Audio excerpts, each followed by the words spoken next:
The fight continued between the Bloodsucker and the King Tier beast. When a vampire turns into a Bloodsucker, their health, or in Quinn's case HP, decreases. Their wounds would also no longer heal.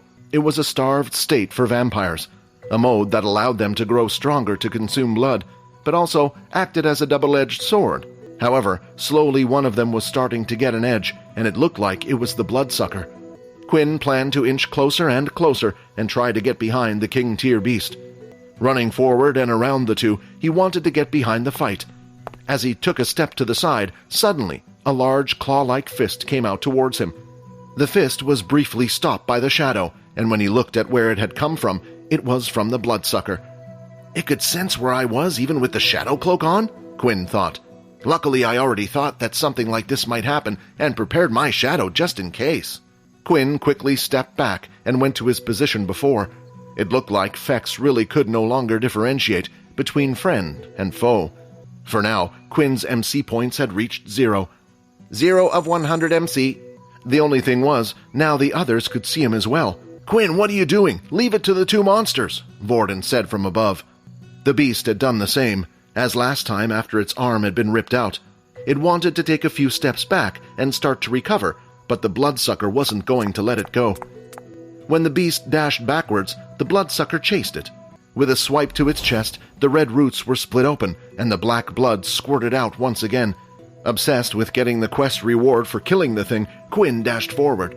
Seeing this, the Bloodsucker leaped in the air, and it looked like it would close the distance between the two with one jump.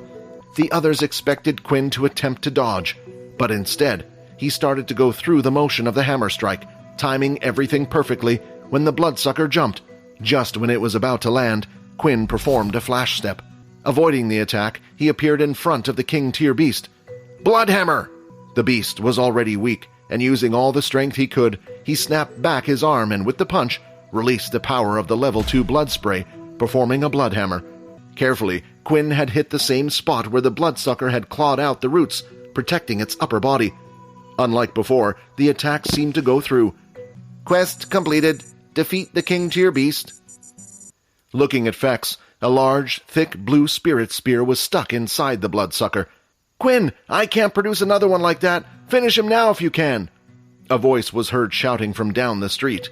Looking behind the Bloodsucker, Quinn could see Vorden running towards him. The spear had come from him. "Kill Fex?" Quinn said. No, he couldn't do that. It was only because of him that they were able to kill the King Tier beast in the first place. While watching what was going on, the girls started to hear a few voices from somewhere. "So, just a little further ahead and the beast you encountered before should be here?" a confident young voice said. "Yes, sir. Every time we wanted to go explore the tower, the beast would come out and stop us," a female voice said. Down the street, a group of travelers was walking together. It was easy to spot them, since each of them had a sticky light patch on them. It allowed the area around the person to be bathed in light. They were the group of travelers who had reported to the military, updating them about the exploration, a female voice said. "It looks like there are other people here. Heck, they're kids, aren't they?" The group quickly rushed over to the students and was shocked at the state. The students looked quite young. They were a group of 5. All of them had beast gear covering their bodies. The female was the first to approach them, named Lily, who also had a bow on her back. Only hers looked a level higher than what Layla had. Then there were a couple of bald twins. None of them held a weapon in their hand, but their legs were covered in thick boots, while the rest of their legs had light armor. It was a strange sight. They were called Rock and Pock. There was another man who seemed to be staying by the youngest-looking person's side. He had a shield on his back, with a sword sheathed at his waist. The man looked a little older than the others. It was as if he had been assigned to look after the whole team, but after listening to them for a while, Layla quickly figured out that he wasn't the leader. It was the young man standing next to them. The young man had brown, wavy hair that was tied up in a ponytail. His weapon of choice was a spear, placed on his back. It was as long as him in length. The most noticeable thing about him was the air around him. "I'm the leader, Andre," the young man said. "What happened here? Do you guys get attacked?" Loud footsteps could be heard in the shadows, where the team had come from. A figure slowly came out of the darkness. "Another beast, and it looks like a strong one," Sia exclaimed in a panic. But the group of travelers didn't look panicked at all. The strange beast looked like a lion, and was the same size as one. Its muscles could be seen as well, but on its bottom half, instead of a single tail, it carried several, each with a small flame at the end. The lion approached Andre's side and started to lick him in the face. "A tame beast?" Layla said.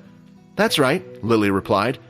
Andre, the leader of the group, had a beast by his side, and he could very well control it, which meant that he belonged to the Bree family. Depending on their level and control of the ability, it allowed them to tame higher and lower-level beasts. The Brees were incredibly talented when it came to fighting, but while taming a stronger beast, one would have to show it was stronger than what it was trying to tame. With their incredible fighting skills and strong beasts, they were able to work together, creating a powerful force, and eventually climbed up the ladder to be a part of the Big Four. Trying to think quickly on his feet, Quinn took out the flask. However, even before Quinn was able to do that, a strange lion-like beast had jumped in between Vorden and the Bloodsucker. As it pounced towards the Bloodsucker, the flames on its tails grew brighter. The two of them clashed in the center, claw against paw, and surprisingly, it was outpowered and pushed back. "Looks like you're going to need my help with this one, Cookie." The young man Andre held out his spear and stood by his lion's side. The two bald twins had appeared, one by Vorden's side and the other by Peter's side. "You guys did well to survive against such a thing," one of them said.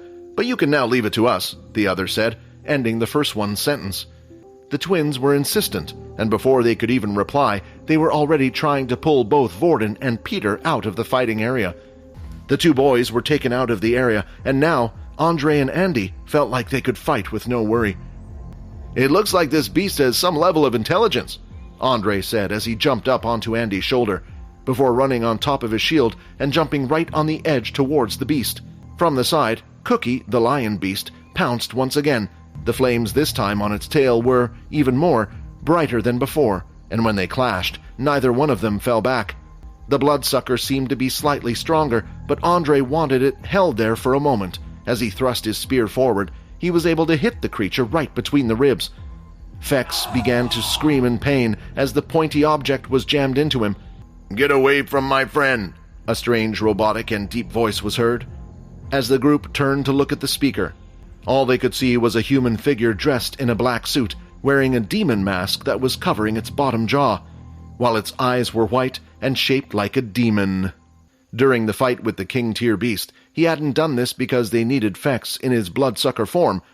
What he didn't expect to happen was that the small group of travelers would be able to overpower the Bloodsucker.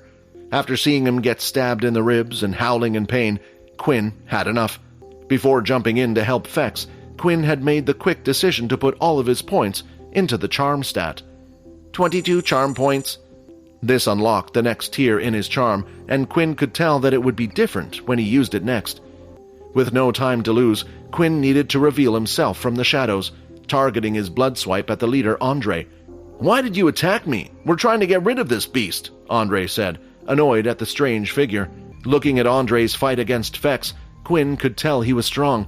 With the little HP he currently had, on top of no longer having any MC points to use his shadow ability, Quinn didn't want to do anything stupid like confront Andre and Andy. He quickly popped the lid of the flask, and straight away he was able to smell the sweet aroma of blood coming from it. "I hope this works," Quinn said. And just like that, Fex turned his head, catching the same smell as Quinn. Now, this was the hard part. Immediately, Quinn started to run off in the direction of the tower, and Fex chased after him. Both of them ran down the street into the darkness. Both of them were now invisible, since they were no longer in the sticky lights that Logan had shot on the street. Quinn started running at full speed, activating his windwalk boots, but he knew it would be useless with the great speed of the Bloodsucker. The only thing he could do was run into buildings to slow Fex down. In one of the abandoned buildings, there was an empty large room. He quickly placed the flask on the floor and ran aside. He was still unsure if Fex would continue chasing after him or go after the flask. When Fex reached the flask on the floor, he immediately picked it up, using its clawed hands. He shook the flask and poured the contents into his mouth without allowing a drop of it to touch the floor. "Well, I'm glad that's over with," Quinn said. While Fex was busy going back to his regular self, Quinn looked out the window and at the tower. "I wonder what's in there." Hi, Quinn here. Wondering what happens next? If you want to jump the queue and unleash all episodes, Click on the link here and install the Pocket FM app.